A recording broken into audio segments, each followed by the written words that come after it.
Je suis prêt. Quel joueur ou joueuse pensait avoir un aigle imaginaire pour l'accompagner sur le court? Est-ce Art Larsen, est-ce Martina Hingis, est-ce Sergi Bruguera ou est-ce Billie Jean King? Sergi?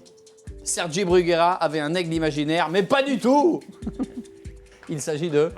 Art Larsen, qui est en fait une gâchette des 50s, une gâchette des années 50, qui est vraiment absolument fabuleux dans son côté atypique.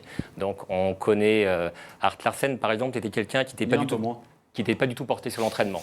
Larsen était également un joueur qui, avant chaque match, s'ingurgitait 6 à 8 bières, quelques hot dogs et une tarte aux fruits, qui rentrait souvent aux aurores pour jouer au match, ou coucher dans les vestiaires avant son match, ou même rentrer directement pour jouer son match après une bonne fiesta. C'était quelqu'un également qui fumait 60 clubs par jour. Donc vous voyez, un sportif qui était plus proche de Gainsbourg que de Djokovic. Et Art Larsen avait également un ami imaginaire, un aigle perché sur le dos. Un ami à qui il parlait, un ami qui lui répondait. Perché, hein. Oui, vraiment perché. Et un ami à qui également il écoutait. Il parlait pendant les matchs? Oui, il lui parlait, il l'écoutait. L'aigle lui donnait même des ordres. Il lui disait de tourner toujours dans le sens des aiguilles d'une montre. Ce que Art Larsen faisait pour s'accommoder des ordres de son oiseau. Je crois qu'il demanda même une fois l'autorisation à un officiel de Wimbledon pour lui demander si son aigle était autorisé à rentrer sur le terrain.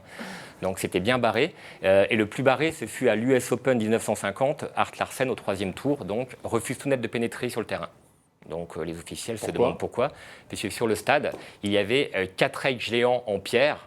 4 pierres géants en marbre blanc, et Larsen ne voulait pas rentrer, il avait peur que ces 4 aigles géants perturbent la sensibilité du sien.